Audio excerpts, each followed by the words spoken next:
Welcome to the course Stability Aspects of Structural Steel Design, Concepts and Applications. In this class, we will solve some problems on beams. Problem 1. Calculate the critical load for different load positions and boundary conditions for a 12-meter long simply supported beam subjected to a concentrated load P at midspan.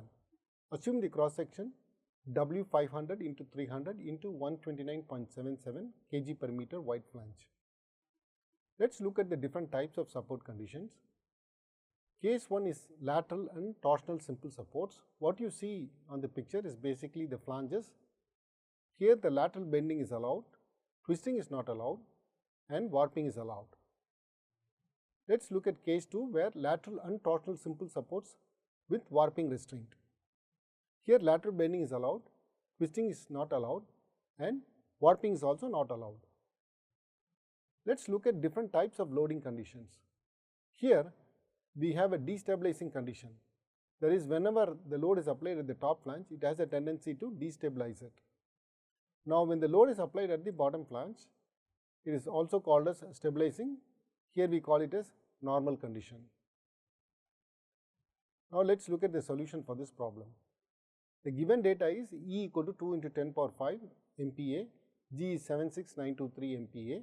The yield stress is 250 MPa, the length of the beam is 12 meters, Iy is given as 8115.9 centimeter per 4 and warping Iw is given as 6.79 into 10 per 12 millimeter per 6, J equal to 4.16 into 10 per 6 millimeter per 4, which is the torsional constant, and the section modulus is given as 2873.6 centimeter cube. Now let's look at the case 1, which is lateral and torsional simple supports. Recall from slide 20 in session 4 of week 6, we studied the C sub B factors for different loading conditions. Here for concentrated load at midspan, A is given as 1.35 and B is given as 1 minus 1.779 divided by R square plus 2.039 divided by R, where C sub B is equal to AB for loading at the bottom flange, at the shear center C sub B equal to A, and for top flange loading C sub B is given as A by B. And since our condition is such that the load is applied concentrically, we have A equal to 1.35, B equal to 1 minus 1.779 divided by R square plus 2.039 divided by R, where R square is defined as L square Gj divided by EIW. Now let's substitute and find out the value of R square. Since the length of the beam is 12 meters, it is 12,000 square into G into 4.16 into 10 power 6 divided by E can be represented as 2G into 1 plus nu. So 2G into 1 plus 0.3 into EIW is 6.79 into 10 power 12.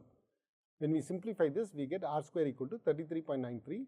When we substitute the value of R square in the above equation, we get B equal to 1.29. Now when the load is applied at the top flange, the lateral torsional buckling modification factor C sub B is given as A by B. So A by B is 1.35 divided by 1.29, which gives a value of 1.05.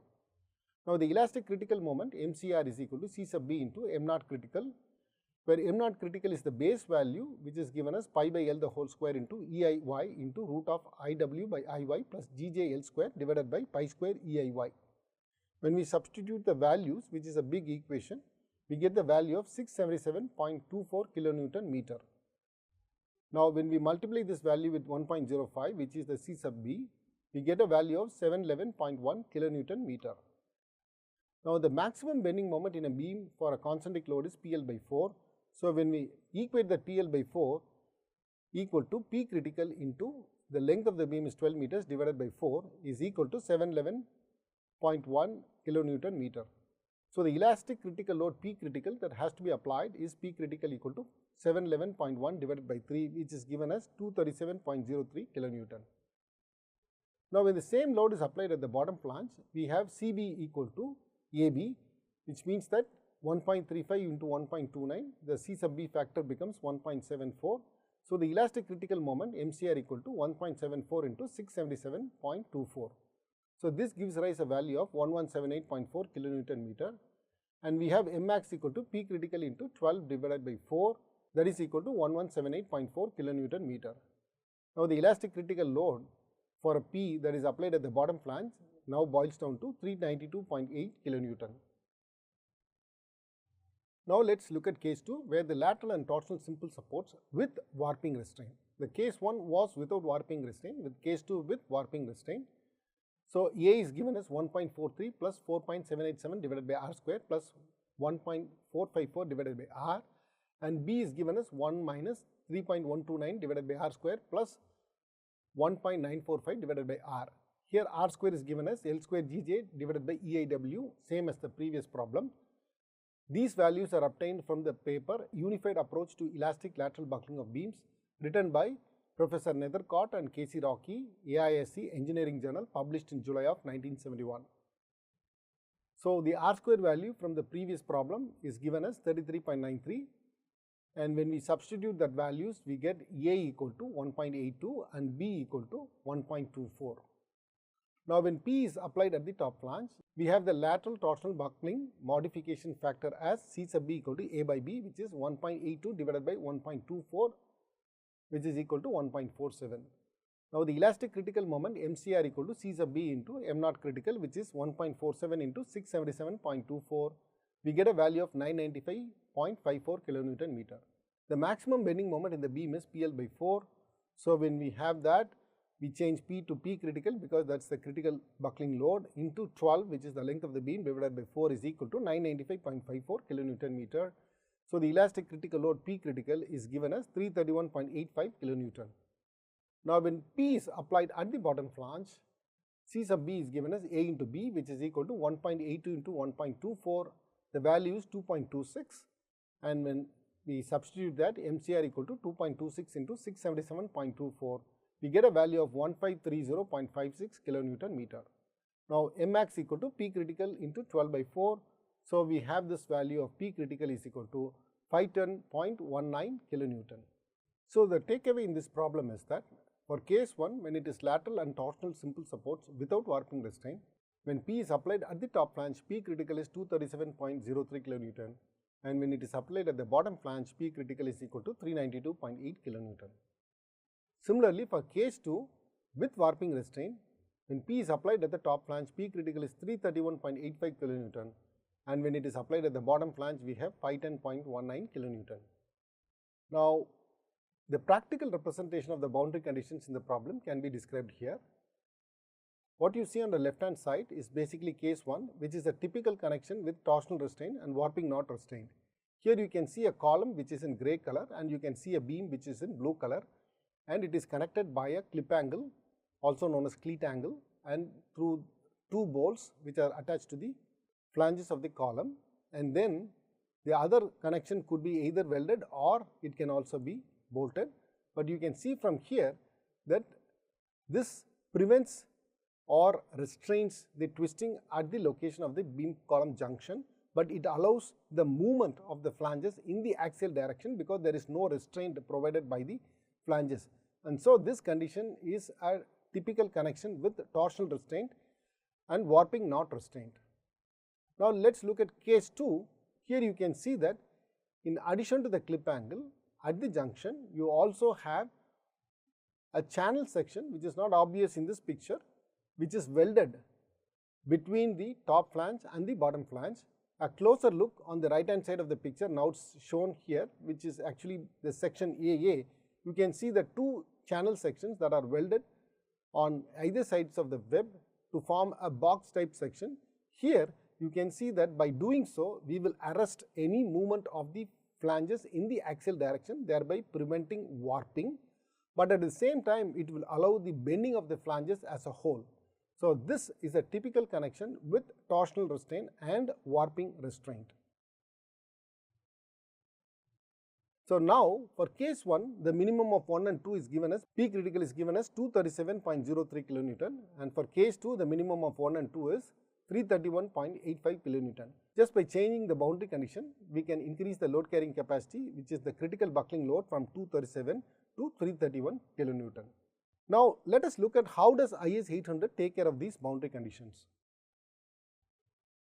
So table 15 of IS 800 gives the effective length for simply supported beams L sub LT, which is shown here.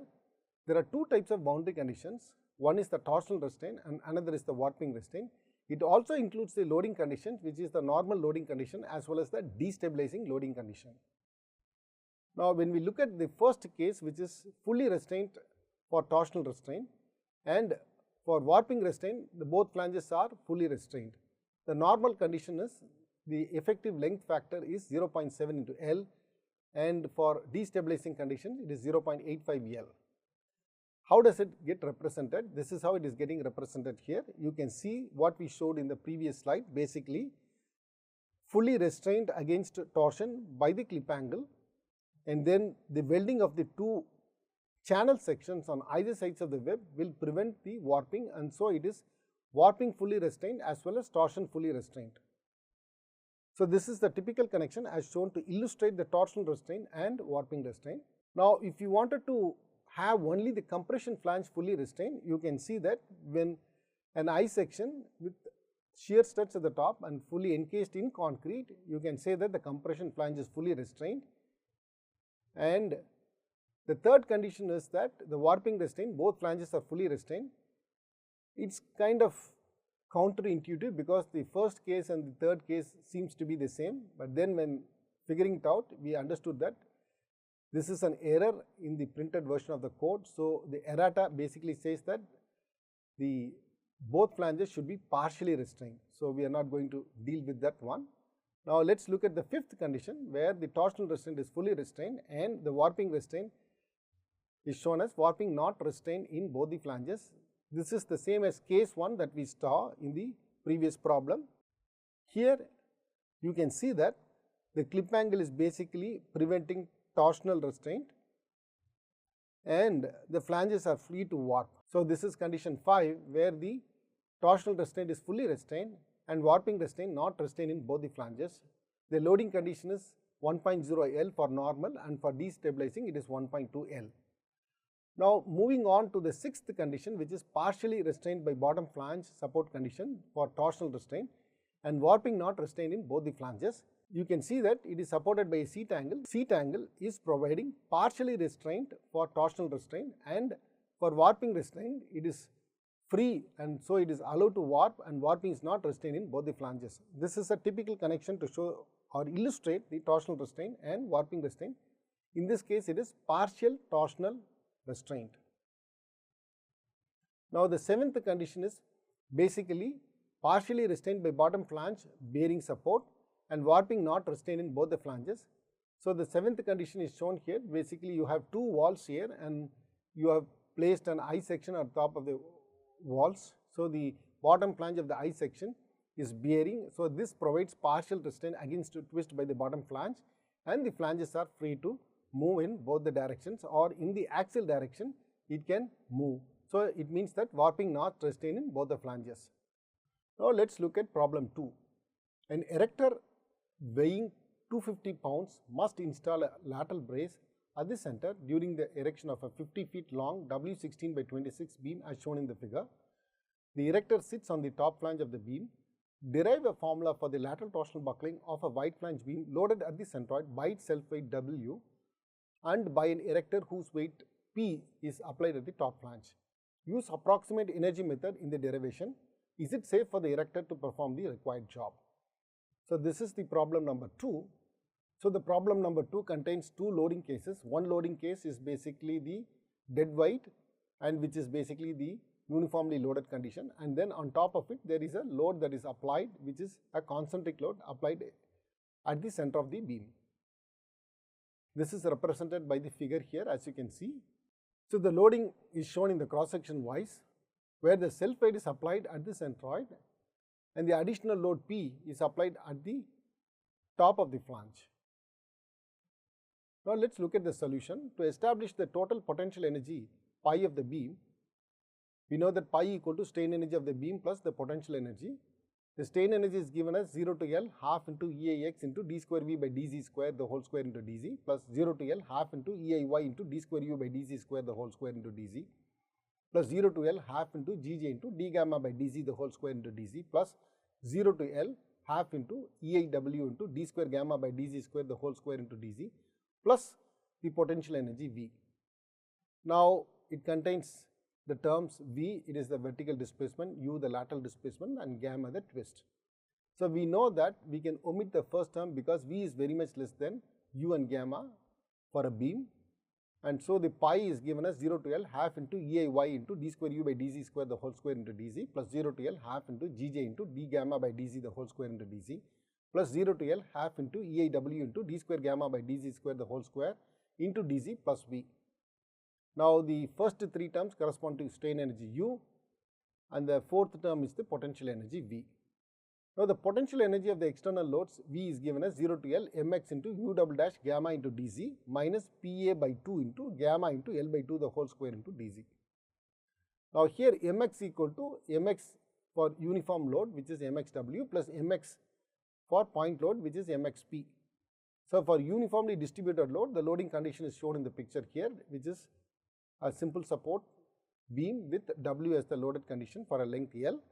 The reactions at the supports are given as Ra and Rb, and when we take the vertical equilibrium, sigma Fy equal to 0, Ra plus Rb minus Wl is equal to 0. So Ra equal to Rb equal to Wl by 2. Now moment in beam at any section with a distance z. So when we take that one, we have mxw equal to Wl by 2 into z minus Wz into z by 2. Here we multiply and divide with L. We have L by L into WL by 2 into Z minus WZ into Z by 2. So when we manipulate it further, we get WL square by 2 into Z by L into 1 minus Z by L, right, which is the MXW. The next one is a concentrated load at midspan. As you can see from the picture here, a simply supported beam and loading applied at the midspan P. So the reaction at supports are Ra and bar B. For vertical reaction sigma Fy equal to 0, we have Ra plus Rb minus P equal to 0. So Ra equal to Rb equal to P by 2. So the moment in beam at any section with the distance Z is given as mxw equal to P by 2 into Z. So multiply and divide with L, we have L by L into P by 2 into Z, which is equal to PL by 2 into Z by L for 0 less than or equal to Z by L less than or equal to L by 2. And this is given as PL by 2 minus PL by 2 into Z by L, and that is equal to PL by 2 minus PL by 2 into Z by L for L by 2 less than or equal to Z by L less than or equal to L. So we have two cases, one up to 0 to L by 2 and for one after L by 2 to L. Both the cases are described here,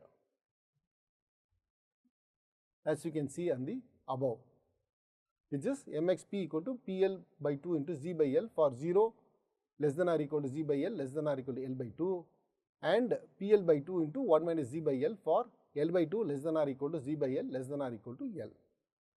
Now substituting the value of mxw plus and mxp in pi, we get this big equation as you can see here.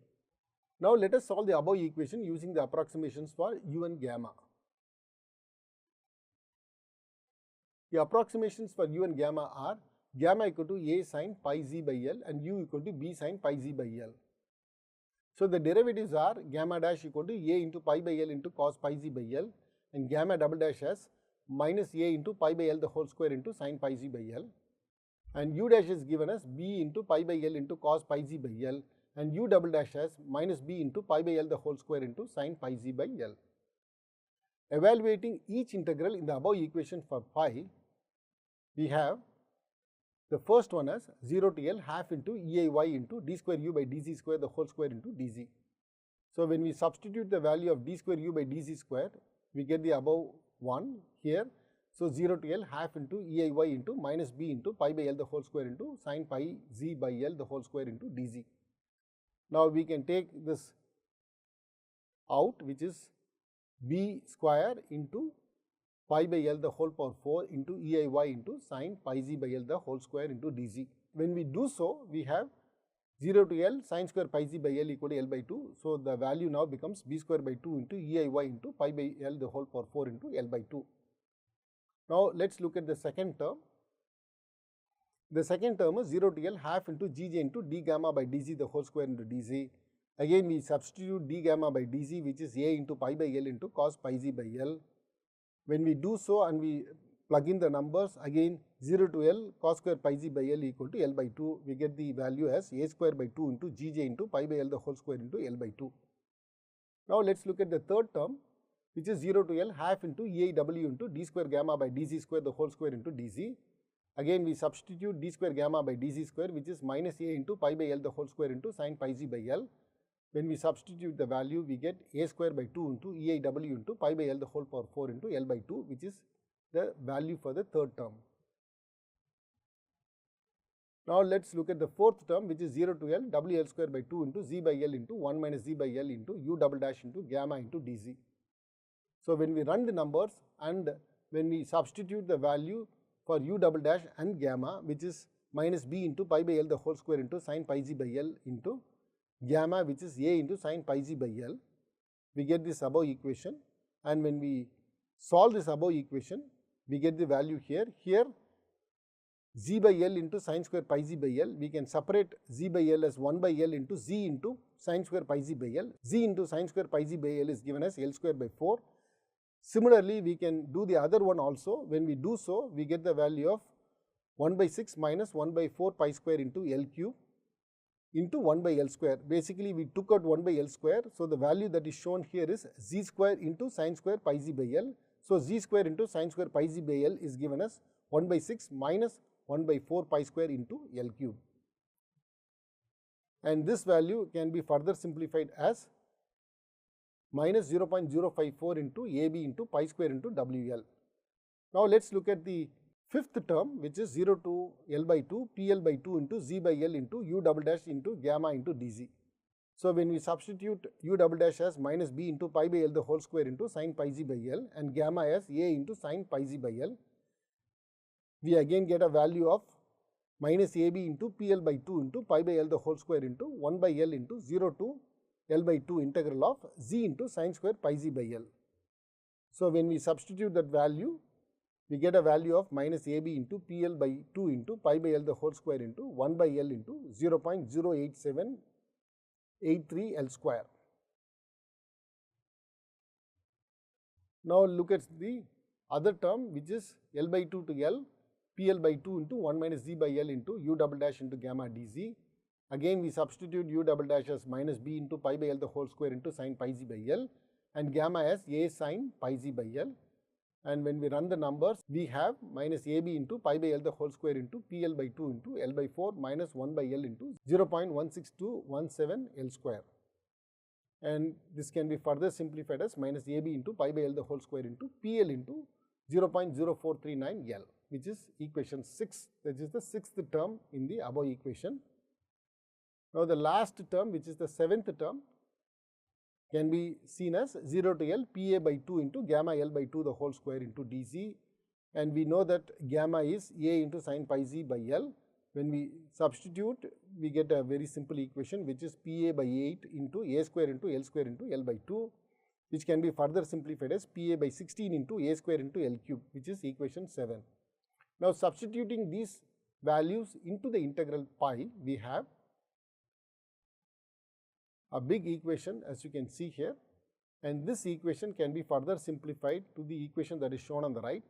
The only difference is we are adding the two values, which is minus 0.0439 ABP into pi square and minus 0.0439 AB into P into pi square. So there are two terms. When we add the two terms and multiply by pi square, we have 0.867 ABP, which is shown on the right side. So that is the only difference between the two equations.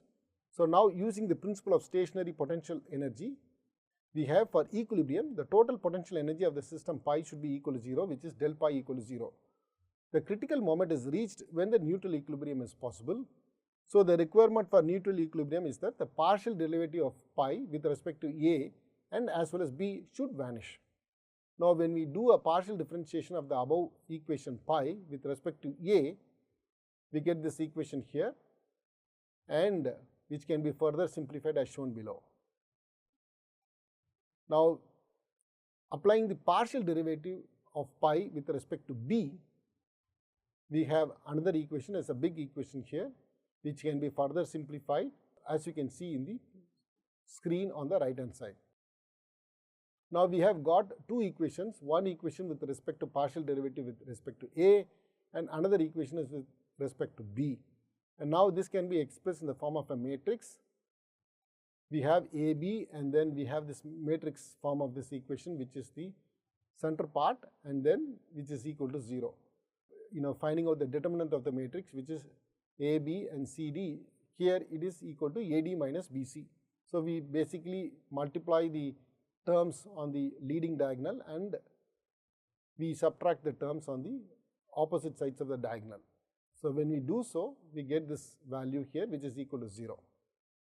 This can be further simplified by taking pi square by 2L outside. So when we take pi square by 2L, this becomes pi power 4 by 4L square. So pi power 4 by 4L square into m naught critical square minus PA into L by 8 into EIY by 2 into pi power 4 by L cube, which is equal to minus 0.054 pi square WL minus 0.867 P the whole square. Now we need to understand what is the accuracy of the above equation with the previously derived values. So to check that, we need to substitute certain values for the benchmark conditions. So for A equal to 0 and P equal to 0, when A equal to 0, basically it is applied at the shear center, and P equal to 0 indicates that there is no concentrated load. So every one of the load that is shown here is basically a uniformly distributed load. So this is the loading condition here, P equal to 0 and A equal to 0, and this results in uniformly distributed load at the shear center. So when we substitute that, we have pi power 4 m naught square critical by 4L square equal to 0.054 pi square WL the whole square. So we have m naught critical the whole square is given by this equation, which boils down to W square L power 4 divided by 85.73. Now when we do this and we square this one, or taking square root on both sides, we have m naught critical as WL square by 9.26. We can express in the form of 1.15 into WL square by 8. We know that CB equal to m critical by m naught critical. Upon comparing, we have lateral torsional buckling modification factor C sub B equal to 1.15. The actual value of C sub B equal to 1.12. So we have to recall what we studied in the previous classes. So you can see that this was one of the slides in the previous classes, and you can see that for loading applied at the shear center, C sub B equal to A on the rightmost side, and for uniformly distributed load, that A is given as 1.12, right. So this is the same as what we seen here. So what we got from the derivation is 1.15, the actual value is 1.12, which is very close. So we can say that the approach that we have taken using energy method is very close to the actual value that we have got in the previous classes. Now for A equal to 0 and W equal to 0, here the load is applied at the shear center, and when W equal to 0, it indicates that only concentrated load is acting, no uniformly distributed load is acting. The self weight is 0 here, and then only the erector load is being applied. So the concentrated load at midspan at shear center is given by this figure on the right side, and when we substitute the value of A equal to 0 and W equal to 0 in the above equation, we have pi power 4 m naught critical square divided by 4L square equal to minus 0.867 P the whole square. So we have m naught critical square equal to PL whole square divided by 32.4. So m naught critical equal to PL by 5.69, which can be represented as 1.42 into PL by 4. So we know that CB equal to m critical by m naught critical. Upon comparing, we have lateral torsional buckling modification factor C sub B equal to 1.42. So the actual values C sub B equal to 1.35. How do we get that? You can see that the value is 1.35 when the load is applied at the shear center. You can see on the right hand side C sub B equal to A, and A is defined as 1.35 for concentrated load at midspan. This was the slide that we have studied in the previous classes. So with this one, we complete the week 8 of the problems for torsion and beam. We look forward to the future classes with more interesting problems. Thank you very much.